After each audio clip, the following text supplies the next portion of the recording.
এদিকে আবারও রাজপথে শিক্ষার্থীরা সার্জিস হাসনাতের উপর কেঁপেছে সবাই। রাজপথে নেমে ভয়ঙ্কর বিপদে তারা। এই দেখে আওয়ামী কর্মী খুশিতে আত্মহারা। ডক্টর ইউনূসের কপাল পুড়ে। তাহলে কি শেখ হাসিনা খুব শীঘ্রই দেশে আসতেছে? শিক্ষার্থীদের স্লোগান দিতে দেখা গেছে, আবার ডাকলে রাজুতে, জুতা মারবো মুখেতে। যে সমন্বয়করা বারবার রাজুতে ডেকেছেন তাদের মুখে জুতা মারার ঘোষণা, তাদের মুখে জুতা মারার মিছিল হয়েছে। এক সমন্বয়ক সার্জিস আলম এই মুহূর্তে দাঁড়িয়ে বাংলাদেশের নিরিখে একটা নাম সবথেকে বেশি আলোচিত, সেটা হচ্ছে মোহাম্মদ ইউনূস, তত্ত্বাবধায়ক সরকারের মুখ্য উপদেষ্টা তিনি। হাসিনা সরকার দেশ ছাড়ার পর থেকে তার উপরই নির্ভর করছে এই মুহূর্তে বাংলাদেশের পরিস্থিতি। খারাপ সময়টা কি শুরু হয়ে গেল মোহাম্মদ ইউনূসের? অন্তত ডোনাল্ড ট্রাম্প এবার যে সিদ্ধান্ত নিলেন, নিঃসন্দেহে বলা চলে মোহাম্মদ ইউনূসের জবনিকা পতন কার্যত সময়ের অপেক্ষা। গাইজ এইখানে আবার দেখুন, আজকেও হাসনাত আব্দুল্লাহকে ঘিরে এইসব হচ্ছে এবং রাজপথের মধ্যে এই তাণ্ডবগুলা হচ্ছে। আপনারা দেখতে পারবেন সর্বশেষ সমন্বয়কদের কি হয় এবং তাদেরকে কিন্তু লাঠিচার্জ করে কিভাবে করে। এখন কাদের নাম দিবেন বলেন? এখন নাম দিবেন কাদের? বিএনপি নাম দিবেন, আওয়ামী লীগের নাম দিবেন? না, আপনি তো একটা পর্যায়ে মানে আমার মনে হয় যে মুখ দিয়ে আপনার বের হয়ে আসছিল ছাত্রলীগের কথা, না? সমন্বয় হাসনাতকে যে গণপিটুনি দিছে, একদম উচিত শিক্ষা হয়েছে, একদম উচিত শিক্ষা। তিনি এখন আইসিইউতে একদম পারফেক্ট পারফেক্ট। এদেরকে এভাবেই শায়েস্তা করতে হবে, একে অপরকে মানে মধ্যরাতে এদের মনে করেন সংঘর্ষ, আর সেই সংঘর্ষ আপনার ঠেকাতে কিংবা আপনার শান্তি বজায় রাখার জন্য রাতের এই আপনার মধ্যরাতের ভিতরে পুলিশ বাহিনী আর হচ্ছে সেনা বাহিনীকে পর্যন্ত আসতে হয়। সমন্বয়করা যদি রাস্তায় একটা পাদও দেয় রে ভাই। এদেরকে শাহবাগে নিয়ে পিটানোর আয়োজন করার কেন দরকার ছিল? ব্লক করবার আগে, মারামারি করার পরে তাদের প্রতিনিধি দল যমুনায় নিয়ে গেলেন, আগে দিলেন না কেন? পুলিশ কি করবে? পুলিশ কি ব্যারিকেড ভেঙে না দিয়ে শাহবাগে অ্যালাউ করবে? তারা বসে থাকুক। কিন্তু আমি একটা প্রশ্ন করতে চাই যে আপনি কি ডক্টর মোহাম্মদ ইউনূস এবং তার উপদেষ্টা পরিষদের উপর রেগে আছেন? হ্যাঁ, অনেকেই রেগে আছে, তাই বলে দেশের মধ্যে এই অস্থিতিশীল কার্যকলাপগুলো হচ্ছে। দর্শক শ্রোতা, আপনারা সবাই জানেন রাজপথের মধ্যে শিক্ষার্থীরা আবারও নেমেছে এবং তারা কিন্তু রীতিমতো তাণ্ডব চালাচ্ছে। এর মধ্যে সার্জিস এবং হাসনাত আব্দুল্লাহ যায় এবং তাদের উপরে অনেক প্রভাব পড়ে। আপনারা দেখেছেন যে 7 কলেজের শিক্ষার্থীরা এবং ঢাকা ইউনিভার্সিটির শিক্ষার্থীরা, তাদের মধ্যে গত 2 দিন আগে ঝামেলা হয়েছিল, ঠিক তেমনটাই এখনও কিন্তু হচ্ছে। এইসব বিষয় পর্যালোচনা করে আমরা অনেক তথ্য পাই এবং ভিডিও পাই, সেইগুলোই কিন্তু আপনাদের সামনে তুলে ধরবো যে সর্বশেষ সার্জিস এবং হাসনাত আব্দুল্লাহর কী হয়েছে এবং তাদের কি অবস্থা করেছে তারা। আপনারা দেখলে অবাক হয়ে যাবেন। গাইজ, ভিডিওটা কিছুটা লং হবে কিন্তু অনেক তথ্য জানতে পারবেন এই একটি ভিডিওর মাধ্যমে। আসুন, আপনাদের জন্য আমি যে ইম্পর্টেন্ট নিউজগুলো রেডি করেছি সেইগুলো আগে দেখে আসি এবং ভিডিওর শেষে আমাদের গুরুত্বপূর্ণ মন্তব্য করি। আমরা কিন্তু ঘটনাস্থলে যাব এবং ঘটনাস্থলে গিয়ে লাইভ আকারে আপনাদেরকে দেখাবো সব কিছু। এই যে মিছিল হয়েছে, আবার ডাকলে রাজুতে, জুতা মারবো মুখেতে। এই মিছিল যে সমন্বয়কদের জন্য এবং বৈষম্য বিরোধী আন্দোলনের জন্য কতটা অপমানজনক সেটা বুঝতে রকেট সায়েন্স বোঝার প্রয়োজন হয় না, খুব সহজেই বোঝা যায়। শিক্ষার্থীরা তাদের দাবি পূরণ না হওয়ায় ঢাকা বিশ্ববিদ্যালয়ের অবরোধ সহ নানা রকমের কর্মসূচির ঘোষণা দিয়েছে, আলটিমেটাম দিয়েছে। তাদের বাকি 5টা দাবি মেনে না নিলে তারা কঠিন কর্মসূচিতে যাবে, যার মধ্যে ঢাকা বিশ্ববিদ্যালয়ের প্রো-ভিসির পদত্যাগ, নিউ মার্কেট থানার এসি এবং ওসির অপসারণ সহ অনেকগুলো দাবি রয়েছে। সেখানে ইডেন কলেজের শিক্ষার্থীদের মুখে শোনা গেল আর আবার ডাকলে রাজুতে, জুতা মারবো মুখেতে এই স্লোগান। এবং এই স্লোগান যে সমন্বয়ক হাসনাত আব্দুল্লাহকে কেন্দ্র করেই দেওয়া হয়েছে সেটা খুব সহজে অনুমেয়। যখন এই স্লোগান হচ্ছে তখন সমন্বয়ক সার্জিস আলম সেই মিছিলকে, সেই স্লোগানকে আরও বেশি উস্কে দিয়েছেন। সেই উস্কে দেওয়ার কারণেই মূলত এই স্লোগান হয়েছে বলে অনেকে মনে করছেন। সার্জিস আলম গতকালকে যে ফেসবুক স্ট্যাটাস দিয়েছেন, সেই ফেসবুক স্ট্যাটাস 7 কলেজের শিক্ষার্থীদের জন্য চরম অপমানজনক এবং তাদেরকে আওয়ামী লীগের দোসর, আওয়ামী লীগের পান্ডা গুন্ডা এভাবে জাহির করার চেষ্টা করেছেন সার্জিস আলম। যে স্ট্যাটাস অনেক বেশি তুলকালাম কাণ্ড ঘটিয়ে দেবে বলে অনেকে মনে করছেন। সার্জিস আলম প্রথমেই লিখেছেন, আশেপাশে এমন বহুত শত্রু আছে যারা সুযোগ পেলে খুন করে ফেলবে এইটা জানার পরেও মবের মধ্যে ঢুকে মারামারি থামানোর কথা বলতে হ্যাডাম লাগে। অন্য কেউ এই সাহস করে নাই, সাহস করেছে হাসনাত আব্দুল্লাহ। সাহসটা করার জন্য হাসনাতকে মাথায় তুলে ফেলতে হবে সেটা বলছি না, তবে ন্যূনতম অ্যাপ্রিসিয়েটটা অন্তত করতে শিখেন। হয়তো ফলাফল প্রত্যাশিত হয়নি, কিন্তু এর চেয়েও খারাপ কিছু হতে পারত। সবচেয়ে বড় কথা হচ্ছে উদ্দেশ্য সৎ ছিল। 7 কলেজের শিক্ষার্থীদের যে দাবি, মিছিল, আন্দোলন, সেটাকে মবের সাথে তুলনা করেছেন। সেটাকে মব হিসেবে সার্জিস আলম এবং আওয়ামী লীগের দোসর হিসেবে, কর্মকাণ্ড হিসেবে তিনি তুলনা করেছেন। মবের কথা যদি বলা হয় তাহলে মব কারা তৈরি করেছে? সুপ্রিম কোর্টে গিয়ে বিচারপতি অপসারণ সহ রাষ্ট্রপতি অপসারণ, 72-এর সংবিধান মুছে ফেলা, বিভিন্ন জায়গায় জোর করে এর অপসারণ ওর অপসারণ, শিক্ষকদের তার চেয়ার থেকে সরিয়ে ফেলা, এই যে 5 আগস্টের পরে যে মব তৈরি হয়েছে, সেই মব বৈষম্য বিরোধী ছাত্র আন্দোলনের নেতৃত্বাধীন সমন্বয়ক এবং সমর্থকদের দ্বারাই তৈরি হয়েছে, এটা অনেকে মনে করেন। সেই সার্জিস আলমই মবের দৃষ্টান্ত দিলেন। 7 কলেজের শিক্ষার্থীরা যখন তাদের অধিকার আদায়ের জন্য আন্দোলন করছে, তখন সেটাকে মবের সঙ্গে তুলনা করলেন।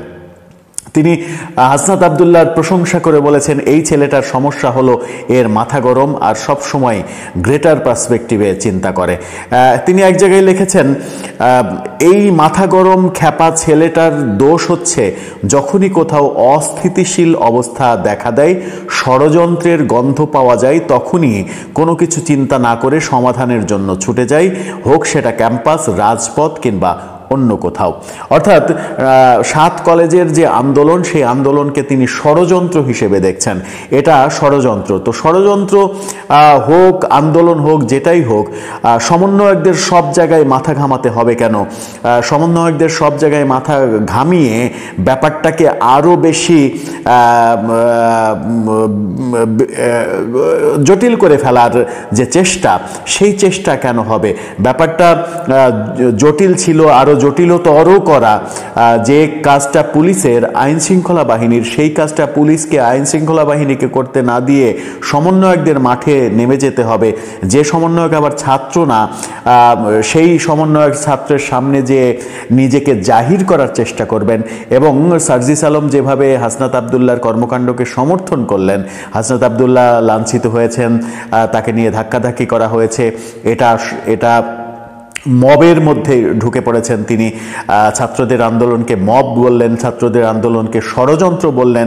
তো এটা যদি ষড়যন্ত্র হয়, তাহলে বৈষম্য বিরোধী আন্দোলনের সময় তারা যেগুলো করেছেন সেগুলোও নিশ্চয়ই ষড়যন্ত্র।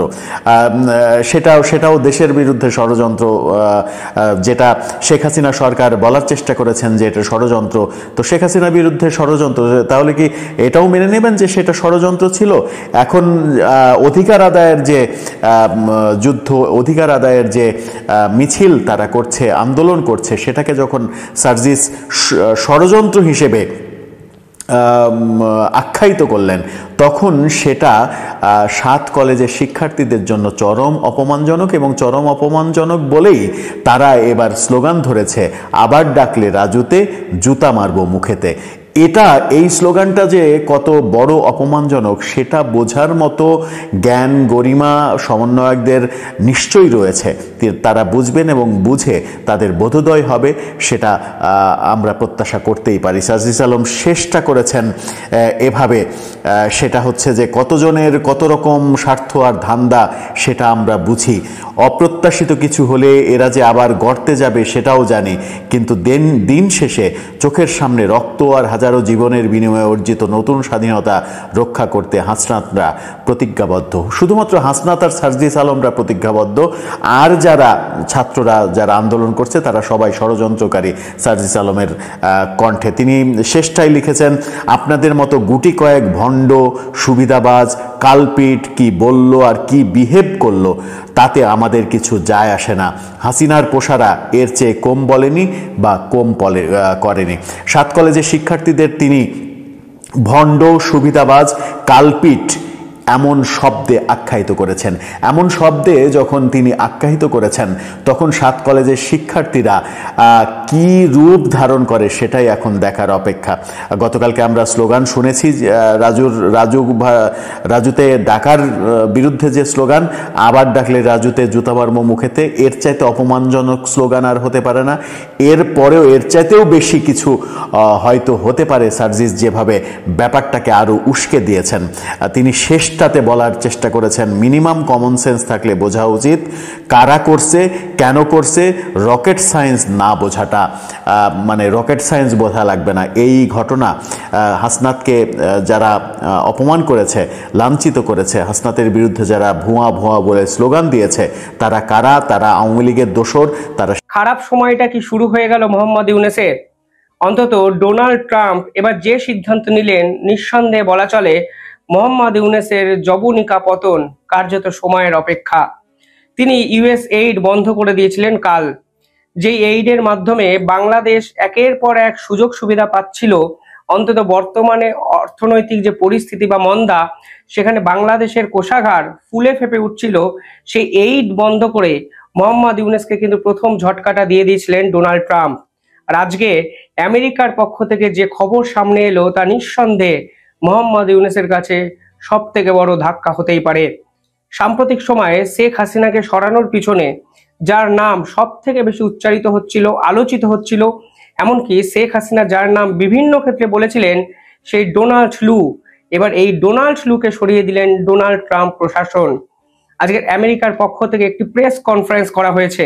সেখানে পরিষ্কার বলা হয়েছে, state report confirms end of Donald লু ট্রাম্প, অর্থাৎ এই যে ডোনাল্ড লু এর সময়সীমা টার্ম, এটা শেষ করা হলো ডোনাল্ড ট্রাম্পের জমানায়। কার্যত বলা চলে ডোনাল্ড লুকে সরিয়ে দিলেন ডোনাল্ড ট্রাম্প। এই ডোনাল্ড লু এর উপর দায়িত্ব কি ছিল? ডোনাল্ড লু এর উপর দায়িত্ব ছিল দক্ষিণ পূর্ব এশিয়ার, অর্থাৎ সাউথ ইস্ট এশিয়ার যে পলিটিক্স, এই পলিটিক্সকে কার্যত আমেরিকার হয়ে নিয়ন্ত্রণ করার। এই ডোনাল্ড লু এর উপরে শেখ হাসিনা থেকে ইমরান খান একাধিক সময় একাধিক অভিযোগ কিন্তু নিয়ে এসেছিলেন, এবং শেষে দেখা যায় ডোনাল্ড লুই কিন্তু জয়লাভ করেছিলেন বিভিন্ন সময়ে।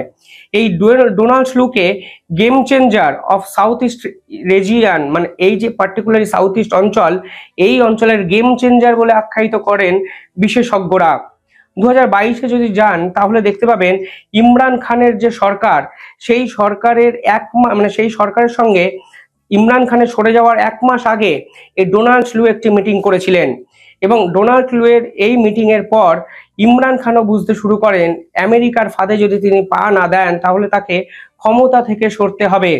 ইমরান খান প্রকাশ্যে ডোনাল্ড লুকে দায়ী করেছিলেন তার মসনদচ্যুত হওয়ার পিছনে।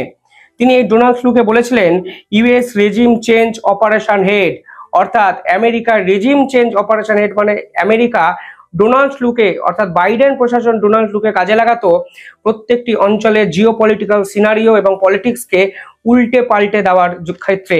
কোথাও হুমকি দিত, কোথাও ষড়যন্ত্র করা হতো, কোথাও সিআইএ এফবিআই কে কাজে লাগিয়ে বিভিন্ন অপারেশন চালিয়ে, কখনো কখনো পাকিস্তানের আইএসআই কে কাজে লাগিয়ে বাংলাদেশের মতো দেশে জিওপলিটিক্যাল এবং সামাজিক স্তরের একদম নিচে ঢুকে গিয়ে ষড়যন্ত্র করত এই ডোনাল্ড লু। তা কিন্তু একাধিক আন্তর্জাতিক বিশেষজ্ঞরা বলতেন।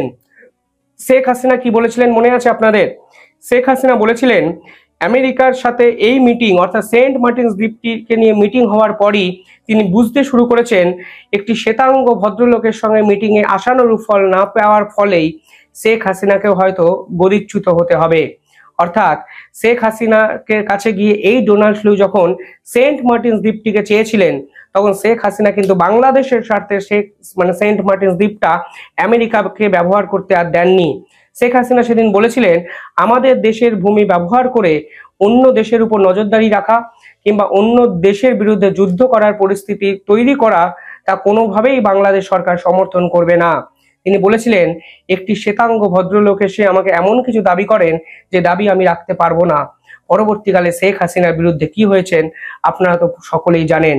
আর এই শেখ হাসিনার সঙ্গে মিটিংয়েও কিন্তু এই ডোনাল্ড লু এর নামটি সামনে এসেছিল। অর্থাৎ ইমরান খান থেকে শেখ হাসিনা সকলের নজরবিন্দুতে যেই ভদ্রলোক ছিল, যাদেরকে মসনদচ্যুত করার পিছনে যাকে মাস্টার মাইন্ড মনে করা হয়েছিল সেই ডোনাল্ড স্লুকেই এবার মসনদচ্যুত করলেন ডোনাল্ড ট্রাম্প, এবং পরিষ্কারভাবে বলে দিল আমেরিকার পক্ষ থেকে এই সাউথ ইস্ট এশিয়ার পলিটিক্সকে অবজারভারের দায়িত্বে এবার অন্য কাউকে নিয়োগ করা হবে। এভাবেই হয়তো রাজনীতি শেষ হয়ে যায় কোথাও না কোথাও গিয়ে। সময় একটা অদ্ভুত বড় জিনিস, মানে অদ্ভুত একটা জিনিস জানেন, মানে কালকে যখন আপনি ক্ষমতা পেয়ে আপনি দেশের সর্বাধিনায়ক হিসাবে নিজেকে এস্টাবলিশ করছেন, কালকে ক্ষমতা উল্টে যাওয়ার পর আপনি আবার সাধারণ মানুষের দলে চলে আসবেন। ইতিহাসে দেখুন শক, মোগল, পাঠান, মৌর্য, আর্য কত শাসক কিন্তু এসছে, কিন্তু দিনের শেষে থেকে গেছে সাধারণ মানুষই। এই ডোনাল্ড স্লুরাও ইতিহাসে আসেন, তারা বাইডেনের মতো কিছু লোকের দাসত্ব বৃত্তি করেন, এই দাসত্ব বৃত্তি করার জন্য একটা গোটা দেশের ক্ষতি করে দিয়ে যান, কিন্তু দিনের শেষে এই ডোনাল্ড স্লুদের শকুনি মামা ছাড়া আর কিছুই হয়তো আখ্যায়িত করা যায় না। এখন ডোনাল্ড ট্রাম্প যেভাবে ডোনাল্ড স্লুকে সরালেন, সব থেকে বেশি দুঃখ যিনি পাবেন তার নাম নিঃসন্দেহে মোহাম্মদ ইউনূস। কারণ এই মোহাম্মদ ইউনূস এই ডোনাল্ড স্লুয়ের সঙ্গে মিটিং করে দিনের পর দিন কম্প্রোমাইজ করে গেছেন এবং শেখ হাসিনা বিরোধী ষড়যন্ত্র করে গেছেন। এমনকি যখন মোহাম্মদ ইউনূস বক্তৃতা দিতে আমেরিকায় গেছিলেন, সেই বক্তৃতা সভা কার্যত বাংলাদেশের মিডিয়া যেভাবে প্রচার করেছিল, সেখানেও কিন্তু এই ডোনাল্ড স্লুই মিডিয়াম হিসাবে কাজ করেছিলেন। আমরা একাধিক ছবিতে এই ডোনাল্ড স্লুয়ের সঙ্গে বাংলাদেশের অন্তর্বর্তীকালীন সরকারের প্রধান উপদেষ্টাকে দেখেছিলাম। আর আজ দেখুন দায়িত্ব নিয়েই ডোনাল্ড স্লুকে সরিয়ে দিলেন ডোনাল্ড ট্রাম্প। অর্থাৎ পরিষ্কারভাবে বোঝা যাচ্ছে বাংলাদেশকে নিয়ে ডোনাল্ড ট্রাম্প কিন্তু একদম অন্যভাবে ভাবতে শুরু করে দিয়েছেন। অন্তত সে আভাস যে পাওয়া গেছে, এবার তার অ্যাকশনে কিন্তু কমপ্লিটলি সেই সিদ্ধান্তগুলোই আমরা চাক্ষুষ করতে পারছি। প্রথমে ইউএস এইড বন্ধ করা, তারপর ডোনাল্ড স্লুকে সরিয়ে দেওয়া। এরপরে ডোনাল্ড ট্রাম্প কি করেন আমার কিন্তু জানার জন্য অধীর আগ্রহে হয়তো আমিও অপেক্ষা করব। পাশাপাশি কালকে একটা অদ্ভুত ইন্ডেক্স বেরিয়েছে, যদিও এই ইন্ডেক্স প্রতি বছরই প্রকাশ করা হয়। এই ইন্ডেক্স মোহাম্মদ ইউনূসের কাছেও কিন্তু এক অত্যন্ত ধাক্কাজনক হতে পারে। আমি প্রথমেই বলেছিলাম মোহাম্মদ ইউনূসের খারাপ সময়টা হয়তো শুরু হয়েই গেছে। ডোনাল্ড স্লুকে সরিয়ে দেওয়া নিঃসন্দেহে খারাপ একটা খবর ওনার কাছে। তার থেকে অনেক বড় খবর হলো এই যে নতুন ইন্ডেক্স বেরিয়েছে, যে ইন্ডেক্সে গ্লোবাল ফায়ার পাওয়ার যে ইন্ডেক্স, সেখানে বাংলাদেশ, পাকিস্তান এবং ভারতের সামরিক শক্তি র্যাঙ্কিং প্রকাশ করা হয়েছে। সেখানে দেখা যাচ্ছে রাশিয়া যথারীতি 1 নম্বরে আছে, তারা পয়েন্ট পেয়েছে 0.088 পয়েন্ট, এবং চীন তারপরে আছে যাদের সেনাবাহিনীর সংখ্যা 31,70,000, এবং 3 নম্বরে কিন্তু আছে ভারতবর্ষের মতো এক প্রভাবশালী দেশ যাদের সৈন্যদের সংখ্যা 51 লক্ষের বেশি। এই যে ইন্ডেক্স তৈরি হয় অর্থাৎ গ্লোবাল ফায়ার পাওয়ার ইন্ডেক্স, সেটি মূলত 60টি মানদণ্ডের উপরে বিচার করা হয়, এবং এশিয়ার 45টি দেশের মধ্যে এই র্যাঙ্কিং কিন্তু প্রকাশ করা হয়, যেখানে কালকে প্রকাশিত র্যাঙ্কিংয়ে ভারতবর্ষ 3 নম্বরে আছে, এবং পাকিস্তান ভারতবর্ষের থেকে বেশ খানিকটা পিছিয়ে গিয়ে 7 নম্বরে চলে গেছে। অর্থাৎ পাকিস্তানের যে পররাষ্ট্র নীতি এবং সামরিক শক্তির ডিপেন্ডেন্সি পুরোটাই চায়না কেন্দ্রিক বা চীন ওরিয়েন্টেড, তার রেজাল্ট কিন্তু তারা আন্তর্জাতিক স্তরেও পাচ্ছে। অর্থাৎ কোনোভাবেই পাকিস্তান আর সামরিক শক্তিতে বলিয়ান কোনো প্রভাবশালী দেশ নয়। যেখানে র্যাঙ্কিং অনেকটা নেমে গিয়ে 7 নম্বরে, সেখানে তারা ভারতকে হুঁশিয়ারি দিতে শুরু করে। আচ্ছা, বাংলাদেশ কত? আপনারা ভাবতে পারেন বাংলাদেশের র্যাঙ্কিং, বাংলাদেশ 17 নম্বরে। অর্থাৎ যে বিজেপি দিনের পর দিন বিএসএফ কে হুমকি দেয়, সীমান্তে পিঠ দেখাবো না বলে, যে বিজেপি কার্যত বলে দেয় বিএসএফ কে রক্ষা করতে আমি একাই আছি, এই ধরনের উস্কানিমূলক কথাবার্তাকে স্প্রেড আউট করেন, সেই বিজেপি, সেই বাংলাদেশের সামরিক শক্তি 17 নম্বরে, এবং তারা আশা করে তারা ভারতের সঙ্গে লড়াই করবে। ভাবলেই অবাক লাগে যে তারা তত্ত্ব এবং তথ্যকে কার্যত উপেক্ষা করে উস্কানিমূলক কথাবার্তার সমাজে প্রচার করে বলে। পাশাপাশি কাল আরো একটা খবর আমাকে কিছুটা চমকেই দিয়েছে। কালকে বাংলাদেশের পক্ষ থেকে একটি যুদ্ধ জাহাজ পাকিস্তানের উদ্দেশ্যে রওনা হয়েছে। অর্থাৎ যে পাকিস্তান প্রীতির জন্য ডোনাল্ড ট্রাম্পের বিভিন্ন ক্ষেত্রে পলিসি থেকে বাংলাদেশ বাদ পড়ছে, সেই পাকিস্তানকে দিনের শেষে আঁকড়ে ধরতে চাইছে বাংলাদেশ, এবং সেই জাহাজে প্রায় 250-র বেশি বাংলাদেশ সেনাবাহিনী সদস্যরা ছিলেন, যারা নাকি ওখানে গিয়ে কিছু না কিছু শক্তি প্রদর্শন করবেন। অর্থাৎ পিছিয়ে থাকা দলের র্যাঙ্কিং যখন আপনারা দেখবেন পিছিয়ে থাকা দল নিজেদের মধ্যে সবসময় অ্যাডজাস্ট করে নেয়, পয়েন্ট ভাগাভাগি করে নেয়, কারণ দুপক্ষরই সুবিধা, একে অপরের বিরুদ্ধে লড়াই করে না। বাংলাদেশ এবং পাকিস্তানের বর্তমান অবস্থা দেখে আমার ওই র্যাঙ্কিং এর তালিকায় পিছিয়ে পড়া দুটো দলের মানে সামঞ্জস্যপূর্ণ আচরণের কথাই মনে পড়ছে, যারা কেউ কারোর ক্ষতি করে না, অন্তত একে অপরের সঙ্গে পয়েন্ট ভাগাভাগি করে যুদ্ধে টিকে থাকার চেষ্টা করে। পাকিস্তানে গিয়ে বাংলাদেশ সামরিক প্রতিষ্ঠা করা আসলে আন্তর্জাতিক স্তরে যে গুরুত্বহীন তা ইউনূস সরকারও জানেন, কিন্তু তাও কেন করছে জানেন? কারণ এরা জামাতি মৌলবাদীদের মন জয় করতে চাইছেন। এরা বাংলাদেশকে তো লাঠে তুলেই দিয়েছেন, উল্টে বাংলাদেশের সংখ্যালঘু সম্প্রদায়ের উপর অত্যাচার করে এবং মৌলবাদীদের সঙ্গে সম্পর্ক দৃঢ় করে কার্যত বাংলাদেশের ভবিষ্যৎ প্রজন্মকেও নষ্ট করে দিয়ে যাচ্ছেন। এই মোহাম্মদ ইউনূস যখন চলে যাবেন তখন বাংলাদেশের যে চেহারা পড়ে থাকবে তা নতুন করে রিভাইভ করতে, এই সম্মানটা ফিরিয়ে আনতে সরকারের যে কি অবস্থা হবে তা ভাবলেই অবাক লাগে। যদি মোহাম্মদ ইউনূস এত ভাবেন না, উনি ভারতের সঙ্গে যুদ্ধ করতে চান, আর ভারতের এই র্যাঙ্কিং প্রকাশ করার পর বাংলাদেশের পক্ষ থেকে আর একটা প্রেস বিজ্ঞপ্তি কখন আসবে আমি সেই বিষয়ে অপেক্ষা করছি। আমাদের দেশের আসলে এটাই একটা স্বভাব। আমাদের স্বভাব হচ্ছে যে আমরা কখনো কোনো মানুষকে স্মরণে রাখতে পারি না। যারা দেশের জন্য লড়াই করে, সংগ্রাম করে, তাদেরকে আমরা একটুতেই বিভিন্ন জায়গায় বিতর্কিত করে ফেলি। বিতর্কিত করে যে কোনো মূল্যে তাদেরকে অবনত রাখতে চাই, অপদস্থ করতে চাই, এবং বিপদকালীন সময় যারা আমাদের পাশে থাকে আমরা তাদেরকে সমাজ থেকে কাটছাট করার খুব একটা সুন্দর পরিকল্পনা করি। আসাদ সাহেবেরও সব কিছু আপনার পছন্দ হবে বা আমারও আদৌ পছন্দ হবে এমনটা না, কিন্তু আমাদের কৃতজ্ঞতার মাত্রাটা যদি এতই নিম্ন বর্ণে চলে যায় তাহলে এই দেশে কখনোই আর যোগ্য নেতৃত্ব তৈরি হবে না। গতকালকের গভীর রাতে হঠাৎ করে 7 কলেজ এবং ঢাকা বিশ্ববিদ্যালয়ের ছাত্রদের মধ্যে উত্তেজনা ছড়িয়ে পড়ে। এই উত্তেজনা নিবারণ করতে সেখানে উপস্থিত হন বৈষম্য বিরোধী ছাত্র আন্দোলনের বর্তমান আহ্বায়ক হাসনাত আবদুল্লাহ। আমরা দেখেছি হাসনাত আবদুল্লাহকে অত্যন্ত সাহসিকতার সাথে ছাত্র ভাইদের কাছে সেখানে গিয়ে দুই পক্ষকেই এই ধরনের সংঘাত কিংবা রাতের বেলার একে অপরের সাথে তুমুলভাবে ঝগড়ায় লিপ্ত হওয়া কিংবা ধাওয়া পাল্টা দেওয়াকে থামানোর জন্য তিনি গিয়েছেন। তার সাথে আর কয়েকজন সাহসী যোদ্ধা সেখানে গিয়েছেন। আমি আন্তরিকভাবে এটাকে সাধুবাদ জানাই। বাংলাদেশের প্রেক্ষাপটে এরকম একটি পরিস্থিতিতে নিশ্চয়ই অনেক নেতারাই দেখবেন সময়ের সুযোগ খুঁজে পালানোর চেষ্টা করবে, কিন্তু এই বৈষম্য বিরোধী আন্দোলনের সংগ্রামী যে আহ্বায়ক রয়েছেন তিনি সেখানে নির্দ্বিধায় বুক উঁচিয়ে গিয়ে উপস্থিত হয়েছেন। তার ব্যক্তিগত জীবন নিয়ে, রাজনৈতিক কর্মকাণ্ড নিয়ে কিংবা তার সদালাপী মনোভাব কিংবা তার আচরণ নিয়ে কারো না কারো আনন্দ থাকতে পারে, আবার কারো না কারো বিরক্তও থাকতে পারে, সেটা ভিন্ন আলোচনা। যে কোনো ব্যক্তি রাজনীতি করতে আসলে তাকে নিয়ে সমালোচনা থাকবে, আলোচনা থাকবে, এটাই স্বাভাবিক। কিন্তু যে সাহসিকতা তিনি দেখিয়েছেন এবং প্রত্যেকটা ইস্যুতেই তিনি যেভাবে মাঠে নেমে সামনে দাঁড়িয়ে সবাইকে নিয়ন্ত্রণ করা, নিবারণ করা কিংবা বুঝ দিয়ে সংযত আচরণ করার জন্য উদ্বুদ্ধ করছেন, সেটা অবশ্যই প্রশংসনীয়। কিন্তু দুঃখের সাথে বলতে হচ্ছে বাংলাদেশে আমরা দেখলাম অতি উৎসাহী আমাদের অনেক ভাইয়েরা, বোনেরা, যেহেতু জিনিসটি হাসনাত আবদুল্লাহর কর্মকাণ্ড হয়েছে, হাসনাত আবদুল্লাহকে কেউ কেউ সেখানে বিভিন্নভাবে স্লোগান দিয়ে বিতর্কিত করার চেষ্টা করেছে রাতের বেলা। সেখানে তার উপরে আক্রমণ না হলেও তাকে এক ধরনের অপমান করার হয়তো কেউ না কেউ চেষ্টা করতে চেয়েছেন। সেই জিনিসগুলোকে নিয়ে বাংলাদেশের অনেক মানুষ আবার নতুন করে আলোচনাও শুরু করেছেন। আমাদের দেশের আসলে এটাই একটা স্বভাব। আমাদের স্বভাব হচ্ছে যে আমরা কখনো কোনো মানুষকে স্মরণে রাখতে পারি না। যারা দেশের জন্য লড়াই করে, সংগ্রাম করে, তাদেরকে আমরা একটুতেই বিভিন্ন জায়গায় বিতর্কিত করে ফেলি। বিতর্কিত করে যে কোনো মূল্যে তাদেরকে অবনত রাখতে চাই, অপদস্থ করতে চাই, এবং বিপদকালীন সময় যারা আমাদের পাশে থাকে আমরা তাদেরকে সমাজ থেকে কাটছাট করার খুব একটা সুন্দর পরিকল্পনা করি।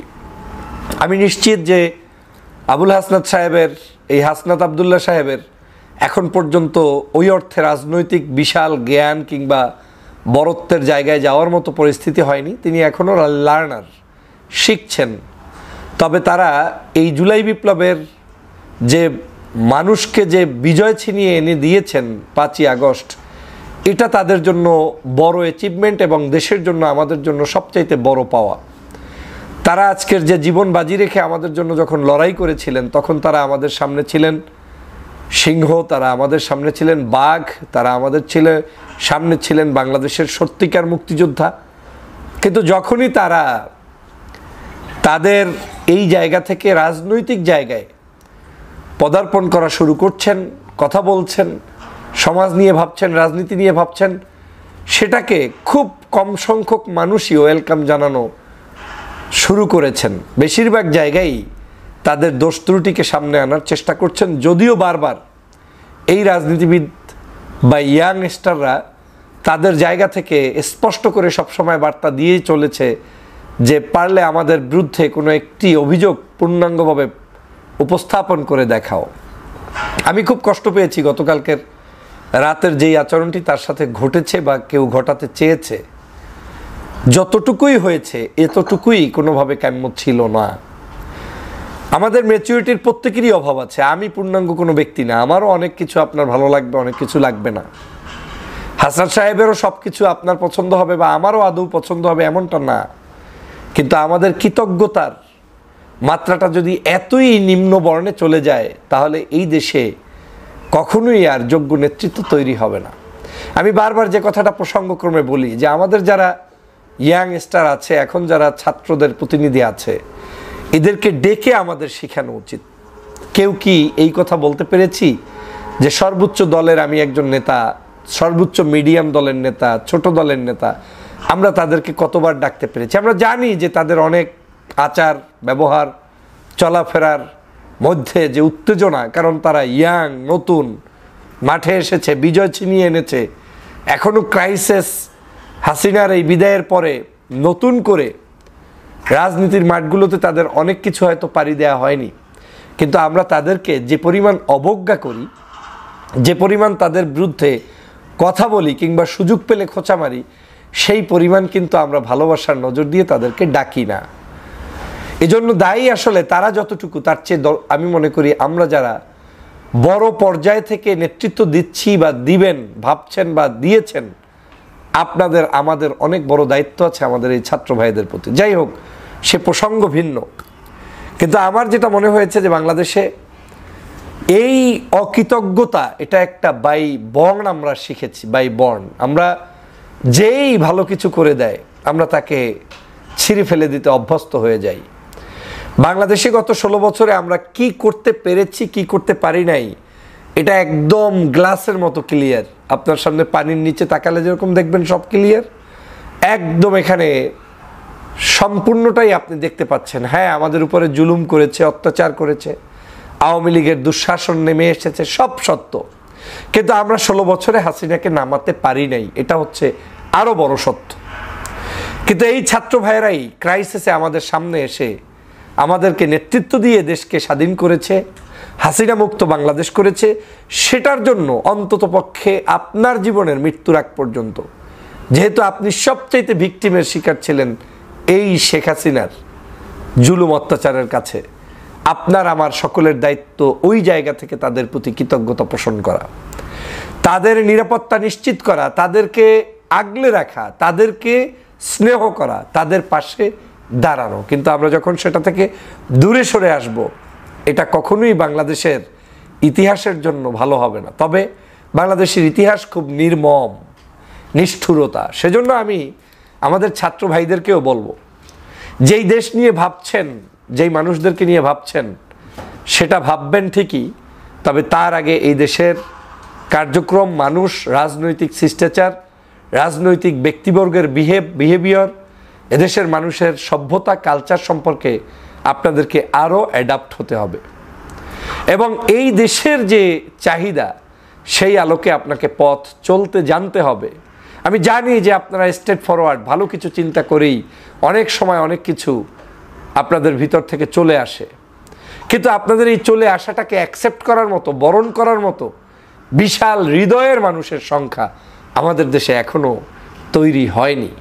সে কারণে পথে পথে হোঁচট খাবেন, পথে পথে অপমানিত হবেন, পথে পথে অপদস্থ হবেন, পথে পথে এর চাইতেও আরও বেশি কিছু আপনাদের জন্য এই দেশেই অনেকে করার জন্য বসে আছে, কিন্তু যেটা কখনোই কাম্য নয়। কিন্তু এটাই বাংলাদেশ। আমি সে কারণে সবসময় বলি, আমাদের এই জাতির পরিবর্তনের জন্য সবার আগে যেটা পরিবর্তন করা দরকার সেটা হচ্ছে আমাদের নেচার। আমাদের প্রত্যেকের ভিতরে এই অ্যারোগেন্সের মানসিকতা পরিহার করা যেমন দরকার, আমাদের প্রত্যেকের ভিতরে হৃদয়টাকে প্রশস্ত করে জাতির নেতৃত্ব দানকারী, সে যে মতের হোক, যে আদর্শের হোক, যারাই সমাজের জন্য কিছু করেছে তাদেরকে সঠিক মূল্যায়ন করা দরকার। কিন্তু আমাদের দেশ সেটা করতে পারেনি। আমি ক্ষুব্ধ হয়ে সম্ভবত প্রেস ক্লাবে কয়েক মাস আগে স্বাধীনতার পরে কয়েকটা সমাবেশে ছোট ছোট ঘরোয়া যে সেমিনার হয়েছে বা আমাদের আলোচনা হয়েছে, সেখানে বলেছিলাম যে আজ বাংলাদেশে সবার আগে উচিত ছিল কি? উচিত ছিল 24-এর এই গণ অভ্যুত্থান কিংবা বিপ্লব যারা সংগঠিত করেছে সেই মানুষদেরকে সোহরাওয়ার্দী উদ্যানে ডেকে বাংলাদেশের সর্ববৃহৎ দলগুলোর পক্ষ থেকে, বাংলাদেশের রাষ্ট্র কাঠামোর পক্ষ থেকে নাগরিক সংবর্ধনা দেয়া, ক্রেস্ট দেয়া, সম্মানিত করা। কিন্তু আমি বিশ্বাস করি এখন পর্যন্ত কেউ সেই উদ্যোগ দেননি। কারণ আপনার দৃষ্টিভঙ্গিতে আমি যাকে দিব এই লোককে দিলে এ তো আরও মহান নেতা হয়ে যাবে। তা আমরা নেতা তৈরি করতে চাই না, আমরা অ্যাপ্রিসিয়েট করতে চাই না। মনে রাখবেন, আপনি যা আপনি তাই পাবেন, আমি যা আমি তাই পাবো। যোগ্যতা কখনো দাবিয়ে রাখা যায় না। এদেশে বহু মানুষকে জুলুম, নির্যাতন, অত্যাচার বিভিন্ন সময় করা হয়েছে, কিন্তু কেউ দাবিয়ে রাখতে পারেনি। উদাহরণ তো চোখের সামনে, দেশনেত্রী বেগম খালেদা জিয়ার মতো একজন ব্যক্তিকে চিকিৎসা নিতে দেয়নি। আজকের খালেদা জিয়ার জন্য বিশেষ অ্যাম্বুলেন্স ফ্লাইট এসে তারপরে তাকে একটি রাষ্ট্রের পক্ষ থেকে সর্বোচ্চ উপহার দিয়ে বিদেশে চিকিৎসার জন্য নেওয়া হয়, আর শেখ হাসিনাকে পালিয়ে যেতেও হয়েছে। অতএব এই বাংলাদেশে আমাদের সামনে কিন্তু সব এক্সাম্পলগুলো রয়েছে। যেই দলগুলোকে নিষিদ্ধ করতে চেয়েছে আওয়ামী লীগ করেছে। ইভেন এই যে জুলাই মাসের আগে, মানে আগস্টের সম্ভবত 1 তারিখ বা 2 তারিখে শেখ হাসিনা পালিয়ে গিয়েছে, 5 তারিখ, 1 বা 2 তারিখে বাংলাদেশের জামাত শিবিরকেও নিষিদ্ধ করেছিল। কিন্তু আজকের আওয়ামী লীগের দরজা কিন্তু বাংলাদেশের কোনো অফিসে খুলতে পারে না, কেউ না। চ্যালেঞ্জ দিয়ে বলছি, কোনো অফিস নেই তাদের এখন, কিন্তু জামাত শিবির কিন্তু অফিস আছে। এভাবে করে সমস্ত চিত্রটা যদি দেখেন, রাজনৈতিক অঙ্গনের সব দল সবাই কিন্তু যার যার জায়গায় আছে। অতএব জুলুম, অত্যাচার, নির্যাতন যখনই কেউ কারো উপরে করবে, কিন্তু আসল জিনিস কেউ দাবিয়ে রাখতে পারে না। অতএব আমাদের এই হাসনাতের উপরে যারাই যেভাবেই নিগৃহীত কিংবা অপমান অপদস্থ করার চেষ্টা করেন, যদি বাই বর্ন তার ভিতরে যে হিম্মতটা আছে এটাকে আপনি দাবিয়ে রাখতে পারবেন না। আসুন আমরা শিক্ষা বান্ধব, ছাত্র বান্ধব, সংস্কার বান্ধব, যুগের সাথে তাল মিলিয়ে পরিবর্তনের জন্য এবং আগামীর সোনার বাংলাদেশ একটি দুর্নীতি, দুষ্কৃতি, সকল প্রকার অন্যায়, অবিচার, বেবিচার মুক্ত একটি সমাজ গঠন করি, সেই প্রত্যাশা থাকবে আমার সব সময়। আমি হাসনাত ভাইদের শুভকামনা করি। আপনি অন্য আদর্শের, ভিন্ন মতের যেখানেই থাকেন না কেন, আমার দোয়া, স্নেহ, ভালোবাসা আপনাদের পিছনে থাকবে সব সময়। কারণ আর কিছু না করেন, আপনি আমার সোনার বাংলাদেশকে স্বাধীন করার পিছনে ভূমিকা পালন করেছেন। আমরা সেই মুক্ত বাতাসে শ্বাস প্রশ্বাস নিতে পেরেছি, এর চেয়ে বড় কিছু আর দরকার নেই। আওয়ামী লীগের ভবিষ্যৎ, আওয়ামী লীগ কতটা চ্যালেঞ্জের মুখে, শেখ হাসিনা কতটা চ্যালেঞ্জের মুখে, এবং দলের মধ্যে কতটা বিভক্তি স্পষ্ট হচ্ছে দলটি ভয়ঙ্কর এই দুর্দিনে, দুঃসময়।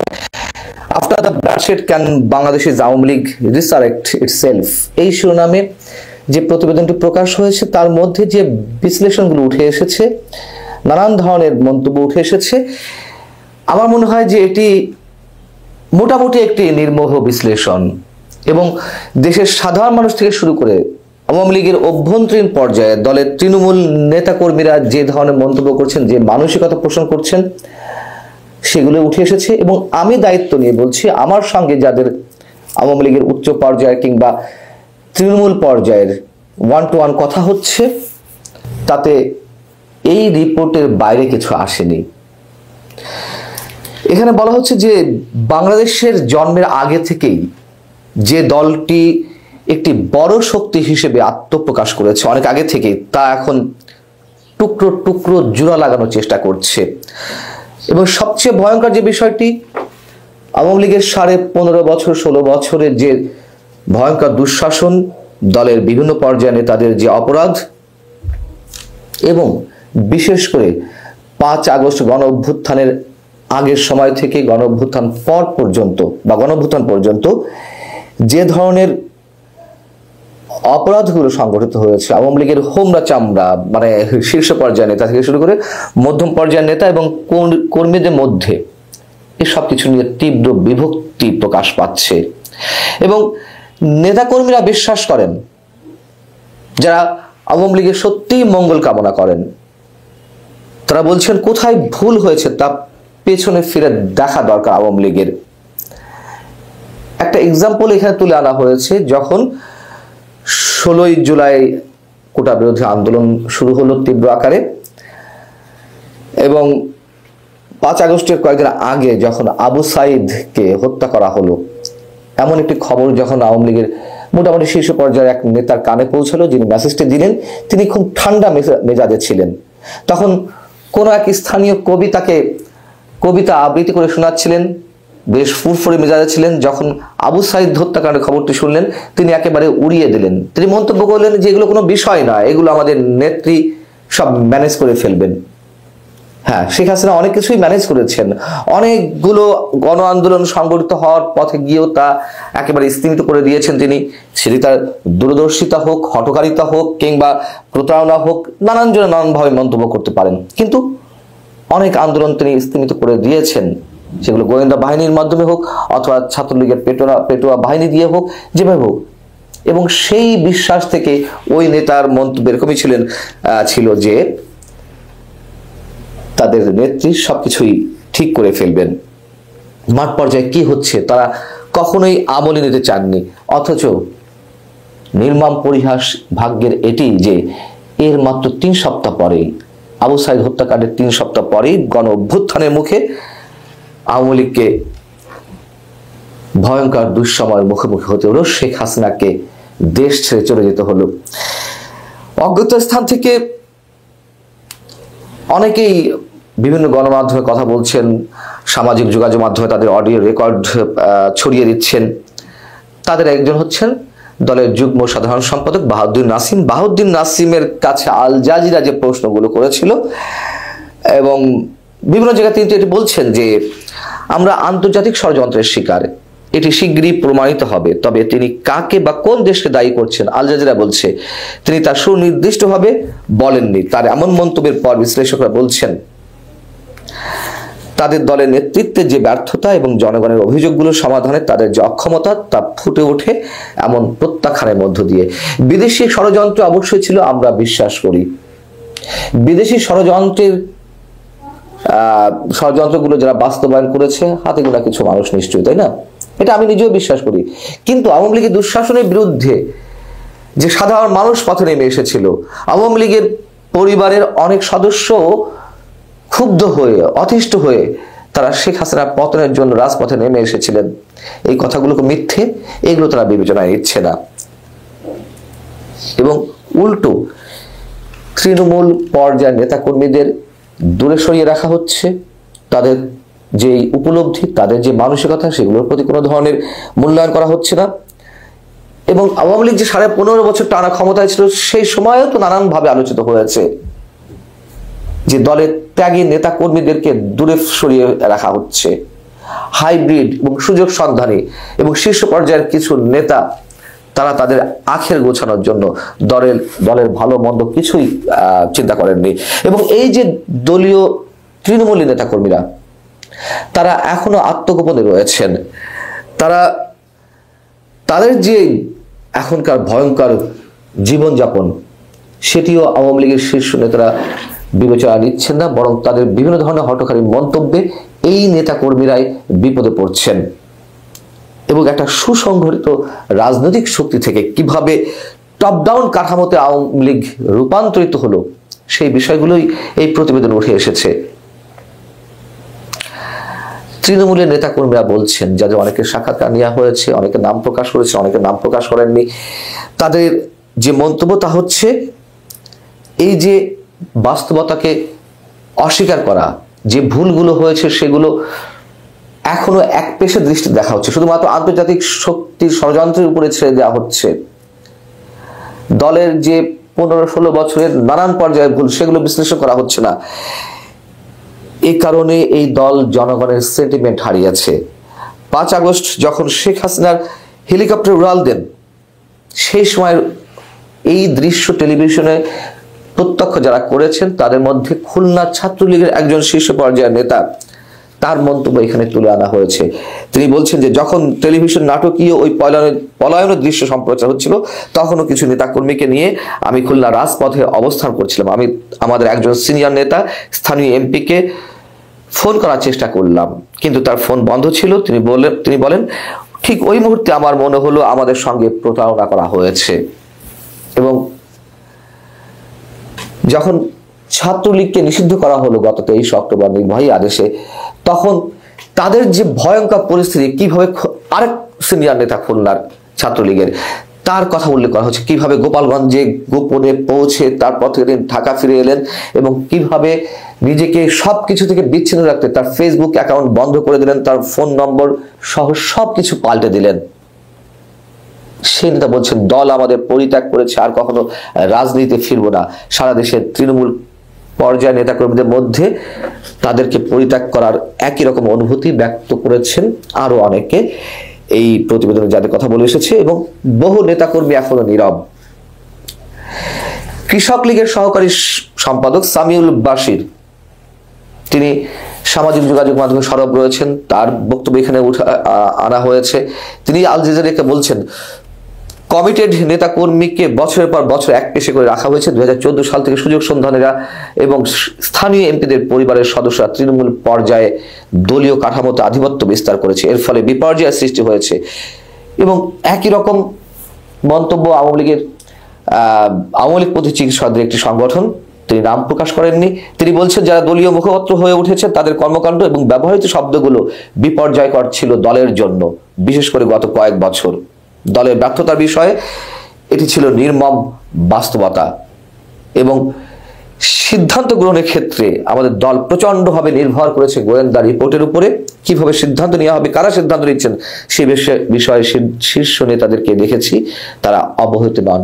এবার শীর্ষ নেতারা যখন একচ্ছত্র আধিপত্য কায়েম করছিল, তাদের অনেকেও আবার অনেক কিছু জানতেন না কোন সিদ্ধান্ত কোন জায়গা থেকে আসছে।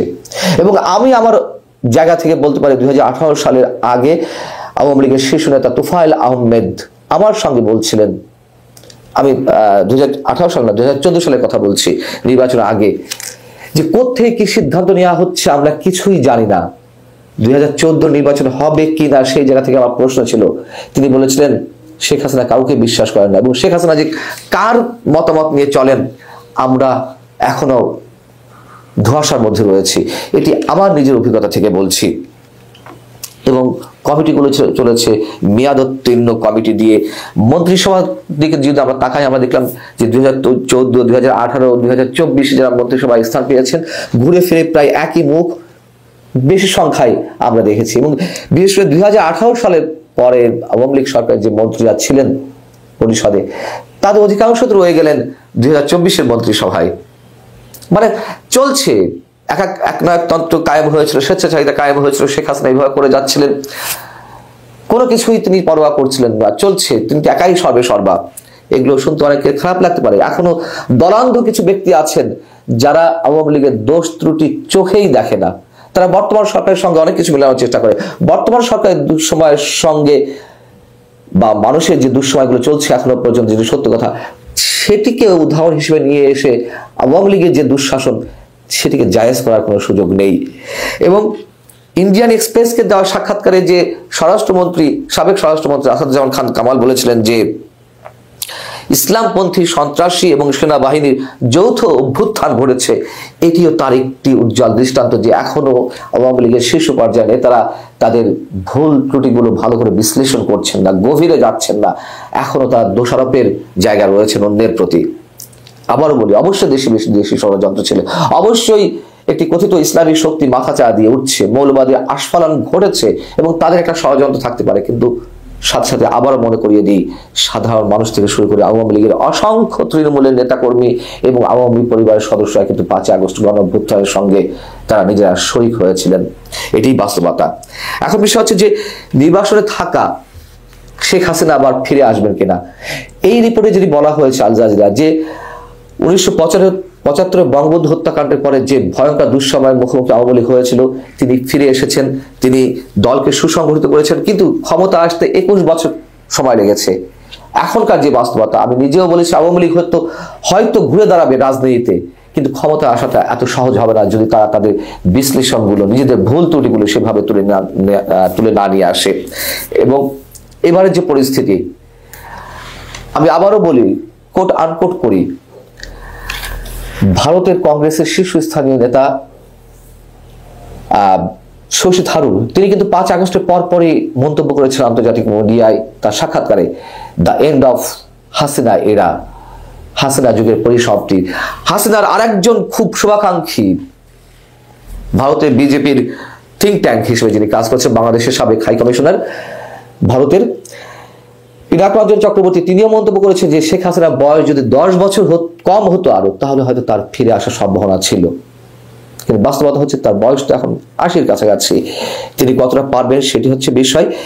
এবং 1975 যে বিষয় ঘটেছিল, এখন তার সাথে অনেক ভিন্ন রকম পরিস্থিতি বাস্তবতার সাথে। এটা আওয়ামী লীগ যে অত্যাচার নির্যাতন, তার মধ্যে দিয়ে শেখ হাসিনার পালিয়ে যাওয়া, এবং শেখ হাসিনা মোটামুটি অনেকখানি যোগ্য ছিলেন, রাজনৈতিক দূরদর্শিতা ছিল, সেটা নেগেটিভ হোক পজিটিভ হোক, বঙ্গবন্ধুর কন্যা হিসেবে তিনি সেইভাবে তার রাজনৈতিক প্রজ্ঞা মেধা দিয়ে আওয়ামী লীগকে দাঁড় করিয়েছেন। আমি 1981 কথা বলছি, যখন তিনি ফিরে এসেছিলেন। কিন্তু তার যে সন্তান সজীব ওয়াজেদ জয়, তার মধ্যে কি সেই ধরনের দূরদর্শিতা রয়েছে? অতএব এইসব জায়গা থেকে এই রিপোর্টে যা যা উঠে এসেছে আমার কাছে মনে হয়েছে একটা নির্মোহ বিশ্লেষণ। এবং এখানে 4টি বিষয় উঠে এসেছে যে আওয়ামী লীগকে ফিরতে হলে, সাধারণ মানুষের আস্থা অর্জন করতে হলে কি করতে হবে। এখানে বলা হচ্ছে 2024 সালে গণ অভ্যুত্থানের সময় তার জন্য যা ঘটেছে সবকিছুর জন্য দার্থহীন ভাষায় ক্ষমা চাইতে হবে। আওয়ামী লীগ যে আদর্শে, পরিবর্তিত যে আদর্শে পরিচালিত হচ্ছে সেটি ত্যাগ করতে হবে। শেখ হাসিনার পরিবারের কোনো সদস্য ফিরে এলে সেই দল অনেকেই করবেন না। শেখ হাসিনাকে হয়তো অনেকেই মানতে রাজি আছেন, কিন্তু তার পরিবারের সদস্যরা যারা লুটতরাজ, খুন, গুম, এইসবের সঙ্গে জড়িত হয়েছেন, সবাইকে অবাক করে নতুন নিরপেক্ষ সরকারের দাবিতে বিএনপি আওয়ামী লীগ মাঠে নামতে যাচ্ছে, বড় কিছু করতে যাচ্ছে। কালবেলার একটা রিপোর্ট, নিরপেক্ষ সরকার প্রশ্নে সরব হচ্ছে বিএনপি। অবাক হচ্ছেন? অবাক হওয়ারই কথা। যেখানে বাংলাদেশে একটা নিরপেক্ষ সরকার, একটা অন্তর্বর্তীকালীন সরকার, যারা নির্দলীয় সরকার, এই সরকার থাকতে বিএনপি নাকি নতুন নিরপেক্ষ সরকার প্রশ্নে সরব হচ্ছে। এর অর্থ কি? আমি বারবার এটা বলবো, এটা তো সহজেই অনুমেয় যে ডক্টর ইউনূস একটা নিরপেক্ষ সরকার, এরপরে যদি কোনো সরকার আসে সেটা হবে নির্বাচিত সরকার। কিন্তু নির্বাচিত সরকার না, কিন্তু আরেকটা নিরপেক্ষ সরকার, আরেকটা তত্ত্বাবধায়ক সরকারের অর্থ হচ্ছে সেনাবাহিনী। এর মানে সেনা অভ্যুত্থানের দাবিতে সরব হচ্ছে বিএনপি। আওয়ামী লীগ অলরেডি সমর্থন জানিয়ে দিয়েছে, তারাও ডক্টর ইউনূস সরকার চায় না, তারা অন্য তত্ত্বাবধায়ক সরকার চায়। আর অন্য তত্ত্বাবধায়ক সরকার মানে সেনাবাহিনী, অন্য কেউ তো আর আসবে না। কারণ ডক্টর ইউনূস সরকারকে সরাবে কে? নির্বাচিত সরকার ছাড়া অন্য কেউ সরাতে পারবে? একমাত্র সেনাবাহিনী সরাতে পারবে। এবং সালাউদ্দিন আহমেদ তিনি তো এই সরকারের অংশ, অন্য কেউ, ইকবাল করিম ভুইয়া বা অন্য একটা তত্ত্বাবধায়ক সরকার আসবে? এটা কি তাদের পক্ষে সম্ভব? নেভার। একমাত্র ডক্টর ইউনূস সরকার থাকতেও অন্য কোনো নিরপেক্ষ সরকারের দাবি পূরণ করার একমাত্র রাস্তা সেনা অভ্যুত্থান। অর্থাৎ সেনা অভ্যুত্থানের দাবিতে বিএনপি সরব হচ্ছে এবং বিএনপির দাবিকে সমর্থন করেছে আওয়ামী লীগ। অতএব একথা বলাই যায় যে নিরপেক্ষ সরকারের দাবিতে বিএনপি আওয়ামী লীগ বড় কিছু করতে যাচ্ছে। তারা রাজপথে নামবে, তারা ডক্টর ইউনূস সরকারকে ব্যর্থ করার চেষ্টা করবে, তারা ডক্টর ইউনূস সরকারের বিরুদ্ধে সকাল সন্ধ্যা জিকির করবে, স্যাবোটাজ ঘটাবে যে এই সরকার পারছে না, সক্ষমতা যাতে প্রশ্নবিদ্ধ হয়, জনগণ যাতে ক্ষুব্ধ হয়, এই জন্য কোনো বিভিন্ন ধরনের স্যাবোটাজ করবে। বিএনপির ভাষ্য, সরকারের ছত্রছায়ায় গঠিত দল নির্বাচনে এলে সরকার নিরপেক্ষতা হারাবে। এর মানে বিএনপি জানে যে ছাত্ররা দল করে জামাতের সাথে জোট করে নির্বাচন করলে বিএনপি ভোট পাবে না। বিএনপি 10% ভোট বিএনপির ভোট অলরেডি অনেকে বলছে 10%-এর মতো আছে, সামনে আরো কমবে। শেখ হাসিনা বিদায় হলেও প্রশাসন সহ বিভিন্ন গুরুত্বপূর্ণ জায়গায় দোসররা বহাল। এই দোসরদের বহাল থেকে আবার তারা নির্বাচনও চায়। দ্বিমুখী নীতি বুঝছেন? কিছু কিছু ক্ষেত্রে রদবদল করা হলেও ঘুরে ফিরে তারাই পুনর্বাসিত হচ্ছে। এদের রেখে অবাধ, সুষ্ঠু, গ্রহণযোগ্য নির্বাচন সম্ভব নয়। নিরপেক্ষ, বিশ্বাসযোগ্য নির্বাচন হতে হলে অবশ্যই নিরপেক্ষ ভূমিকা পালন করতে হবে। সে কারণে বিএনপি শুরু থেকেই ক্ষমতাচ্যুত সরকারের সুবিধাভোগী আমলাদের সরিয়ে দেওয়ার দাবি জানিয়ে আসছে। বিএনপি শুরু থেকেই বলে আসছিল এই সরকার ছাত্র জনতার আন্দোলনের সরকার। একটি অবাধ, সুষ্ঠু নির্বাচন অনুষ্ঠানে তারা এই সরকারকে সর্বতোভাবে সহযোগিতা করবে। সম্প্রতি অন্তর্বর্তী সরকার নিরপেক্ষতা নিয়ে প্রশ্ন তুলছে দলটি। এর অর্থ সেনা অভ্যুত্থান যাচ্ছে। বিএনপি নেতারা বলছেন বেশ কিছু বিষয় অন্তর্বর্তী সরকারের নিরপেক্ষতা পালন করতে পারছে না। মূলত সরকারের প্রতিনিধি রেখে বৈষম্যবিরোধী ছাত্র আন্দোলনের নতুন রাজনৈতিক দল গঠনের উদ্যোগ এবং প্রশাসনে এখনো আওয়ামী ফেসিবাদের আশীর্বাদ পুষ্টরা বহাল থাকায় সরকার নিরপেক্ষতা নিয়ে এই প্রশ্ন তুলছে বিএনপি। দলটির বক্তব্য হচ্ছে ছাত্র জনতার 3 জন প্রতিনিধি এই সরকারে রয়েছে। আচ্ছা, ছাত্র হলেই কি সরকারের যাওয়া দোষ? ছাত্র জনতা মানে মনে হয় এমন যে ছাত্ররা আলাদা একটা দল অলরেডি করেছে, অতএব ওই দলের সদস্য গিয়েছে সরকারে, এখন পর্যন্ত দল করেনি। মানে ছাত্র মানে কি সবাই এক? এটা কোনো কথা? এটা যুক্তি তো থাকতে হবে। ছাত্রদের মধ্যে তো 100 দল থাকতে পারে, একে অপরের বিরুদ্ধে থাকতে পারে, আছে না? যেমন ছাত্র দল তো ছাত্র নাই, ছাত্র দলের উদাহরণ বাদ দিলাম। যেমন শিবির আর ছাত্রলীগ, শিবিরও ছাত্র, ছাত্রলীগও ছাত্র। এখন দুই দলকে এক হলো না। এরকম যে সরকার যারা গেছে তারাও ছাত্র, কিন্তু তারা আর যে দল গঠন হচ্ছে তারা তো এক না। আপনি এক করে দেখছেন কেন? ত্রয়োদশ জাতীয় সংসদ নির্বাচন সামনে রেখে আগামী ফেব্রুয়ারি শেষ দিকে আত্মপ্রকাশ করতে যাচ্ছে বৈষম্যবিরোধী ছাত্রদের নতুন রাজনৈতিক দল। ছাত্রদের এই নতুন দল গঠনের উদ্যোগকে স্বাগত জানালো বিএনপি শঙ্কা। সরকারের পৃষ্ঠপোষকতায় এই দল গঠিত হতে যাচ্ছে। বিএনপি নেতারা বলছেন সরকার ছত্রছায়ায় যদি কোনো দল হয় এবং সেই দল যদি নির্বাচনে আসে তাহলে তো সরকার নিরপেক্ষতা হারাবে। আসলে জনগণের ম্যান্ডেটকে বিএনপি ভয় পায়। আমি তো বললাম যে এই সরকার এখন কি এই ছাত্ররা সরকারের একেবারে বিরুদ্ধে অবস্থান নিয়ে সরকারকে ফেলে দেওয়ার হুমকি দিয়ে দল গঠন করবে নাকি? সরকারকে তো সমর্থন করতেই পারে। এই সরকারকে সমর্থন তো সবাই করবে, আওয়ামী লীগ বাদে। তাছাড়া বিএনপির অভিযোগ, ফ্যাসিস্ট শেখ হাসিনা বিদায় হলো প্রশাসন রাষ্ট্রের বিভিন্ন গুরুত্বপূর্ণ জায়গায় এখনো তারা দোষরা বহাল রয়েছে। কিন্তু কিছু কিছু ক্ষেত্রে রদবদল করা হলো ঘুরে ফিরে তারাই পুনর্বাসিত হচ্ছে। তাহলে আপনি এত দ্রুত নির্বাচন চাচ্ছেন কেন? আপনারা প্রশাসনে কারা কারা আছে তালিকা প্রকাশ করে সেটা নিয়ে কাজ করেন। জানতে চাইলে বিএনপি স্থায়ী কমিটির সদস্য ইকবাল হাসান মাহমুদ টুকু তো বুঝেন যে কোন জায়গার প্রোডাক্ট। টুকু বলেন এই সরকারের প্রধানতম কাজ হচ্ছে দ্রুত সময়ের মধ্যে একটি অবাধ, সুষ্ঠু, গ্রহণযোগ্য নির্বাচনের ব্যবস্থা করা। অবাধ, সুষ্ঠু, গ্রহণযোগ্য চান, আবার সংস্কারও চান না, মহবুবের আবদার। সে নির্বাচনের মধ্য দিয়ে জনগণের প্রতিনিধির কাছে ক্ষমতা হস্তান্তর করা। আওয়ামী লীগকে নির্বাচনে করতে দিবেন, আবার অবাধ, সুষ্ঠুও চান। তাছাড়া গত 16-17 বছর ধরে ভোটাধিকার বঞ্চিত জনগণ ভোট দিতে উন্মুখ হয়ে রয়েছে। তারা তো সরকারকে দল বানাতে বলেন না। সরকার কে বলেছে সরকার দল বানিয়েছে? ডক্টর ইউনূস বলেছে? আপনি কোথায় পেলেন সরকার দল বানিয়েছে? এখন নতুন দল গঠিত হলে কি সেটা এই যে বিপ্লব পরিষদ গঠিত হয়েছে তারা কি সরকার দল বানিয়েছে? এটা উদ্ভট কল্পনা বিলাস। ছাত্র জনতার অভ্যুত্থানে গত 5 আগস্ট আওয়ামী লীগ সরকার পতন ঘটে।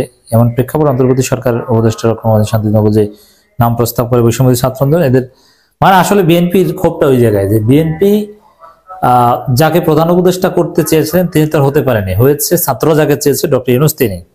এই জন্যে এই সরকার বিরোধিতা বিএনপি কিছুদিনের মধ্যে করবে, এটা অনিবার্য ছিল, এটা করছে।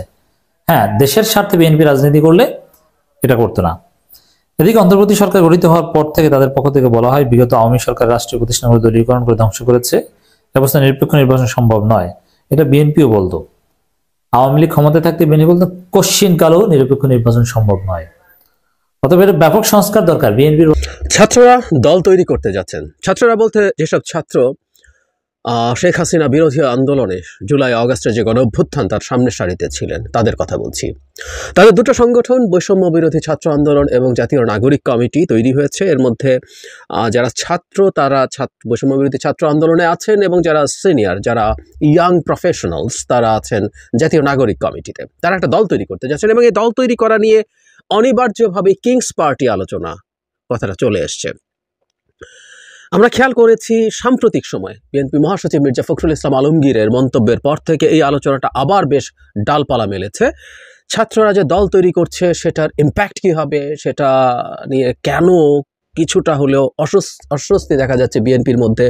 আমি গতকালও বিবিসি বাংলার একটা নিউজে দেখলাম যে একই রকম মানে হেডলাইন দিয়ে ভেতরে বিভিন্ন ধরনের বক্তব্য আছে, মন্তব্য আছে যে কেন তাদের এটা অস্বস্তি আছে, একটা অস্বস্তির বিষয় চোখে পড়ছে, লক্ষ্য করা যাচ্ছে। আমি আজকে ওই অস্বস্তি থাকা উচিত কি অনুচিত, ছাত্রদের দলটা কেমন করবে সেটাই যাচ্ছি না। এখানে একটা কথা একটু বলে রাখা ভালো, ওই দুটো সংগঠন যেগুলোর কথা বললাম সেগুলো মিলে দল হয়ে যাচ্ছে না। তাদের কাছ থেকে যেমনটা শুনলাম, এই দুই সংগঠন থেকে যারা আগ্রহী তারা গিয়ে দল তৈরি করবেন। দল তৈরির কাজ তারাই করছেন আপাতত।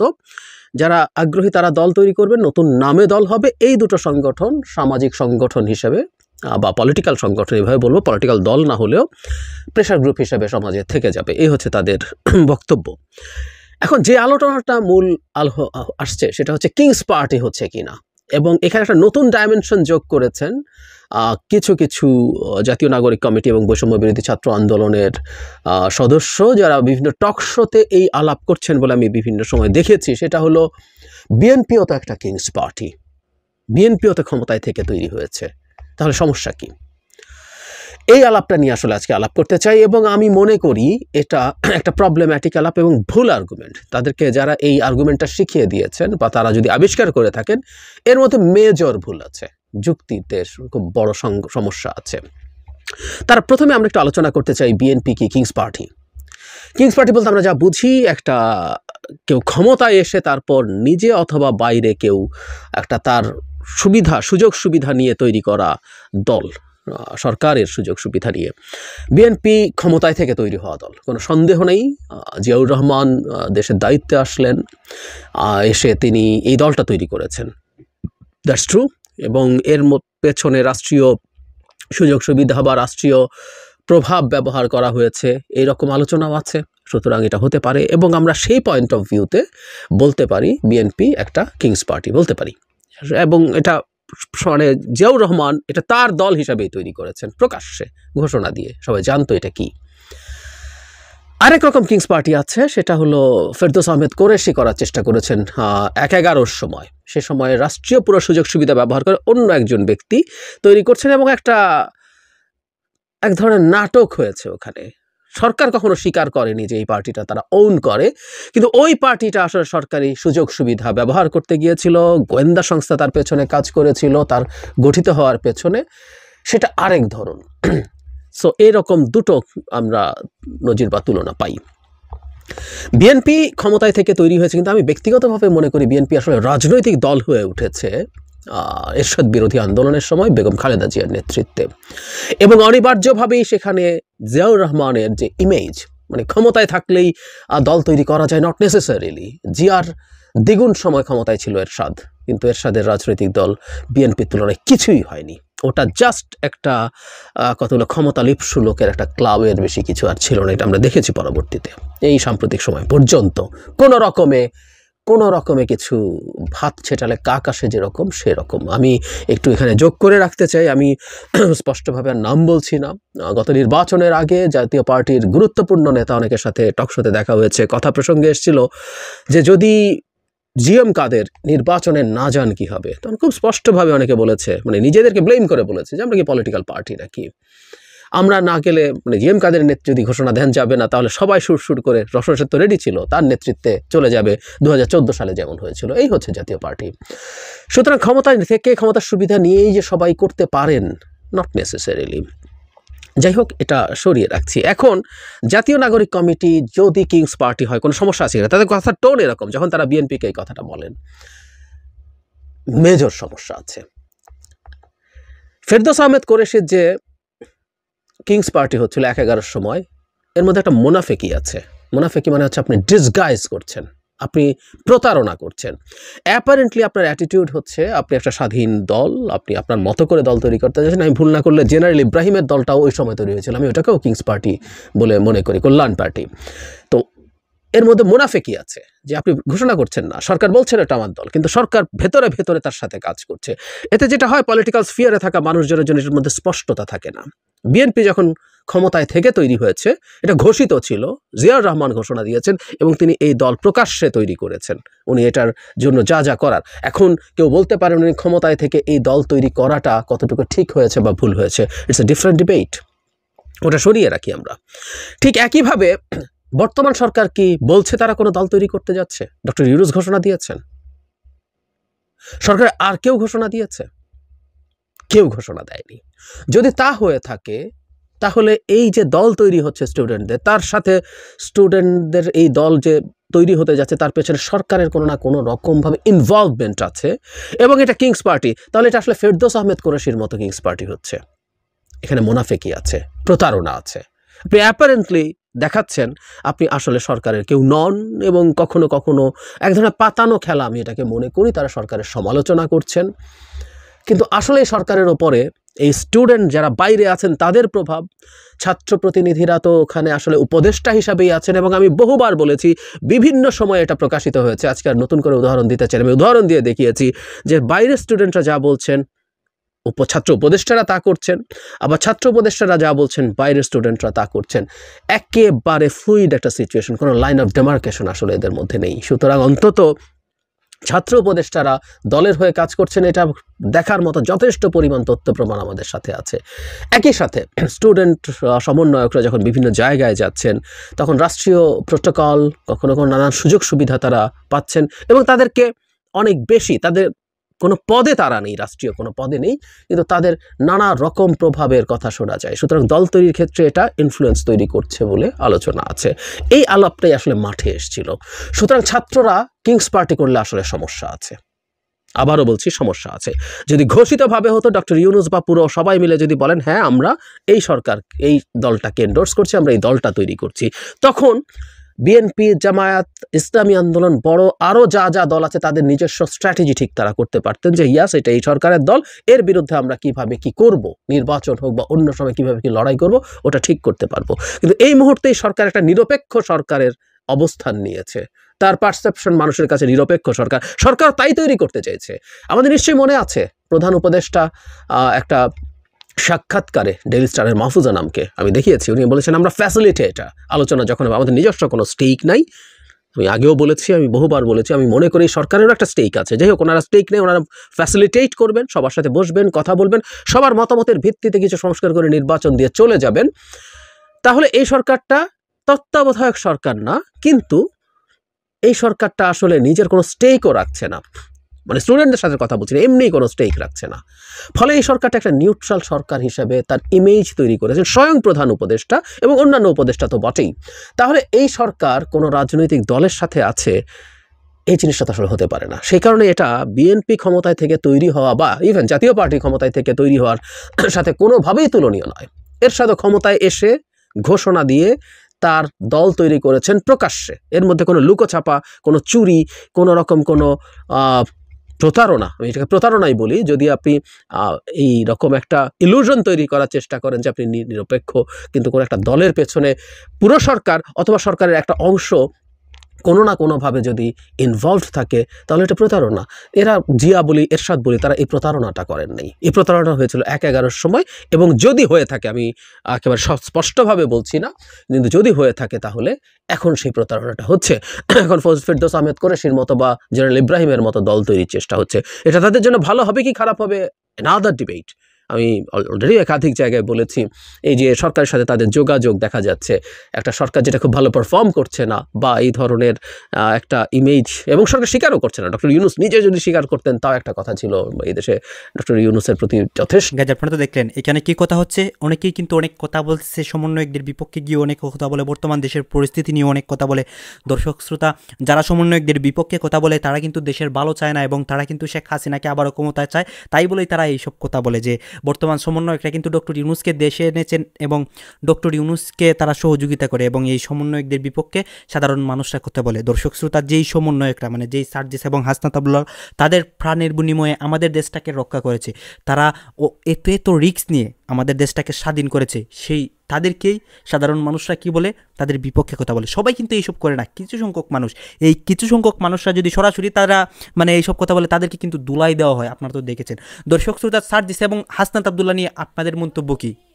তারা কি ভালো কাজ করতেছে? আমার মতে কিন্তু তারা খুব ভালো কাজ করতেছে এবং তারা কিন্তু আমাদের দেশটাকে সামনের দিকে এগিয়ে নিয়ে যেতে সাহায্য করতেছে। দর্শক শ্রোতা, এতক্ষণ আপনাদেরকে যা কিছু দেখিয়েছি সব কিছু কিন্তু আমরা সোশ্যাল মিডিয়া থেকে সংগ্রহ করেছি। এইখানে আমাদের নিজস্ব কোনো মন্তব্য নেই। এইসব দেখে আপনাদের কি মনে হচ্ছে এবং আপনাদের মন্তব্য কি, এটা কিন্তু আপনারা অবশ্যই কমেন্ট বক্সে লিখে যাবেন। এবং আপনাদের কাছে আমার রিকোয়েস্ট থাকবে, আমার চ্যানেলটি সাবস্ক্রাইব করবেন এবং পাশে থাকা বেল আইকনটি অবশ্যই বাজিয়ে দেবেন, যাতে করে নেক্সট ভিডিওটা সবার আগে আপনাদের কাছে পৌঁছায়। ধন্যবাদ।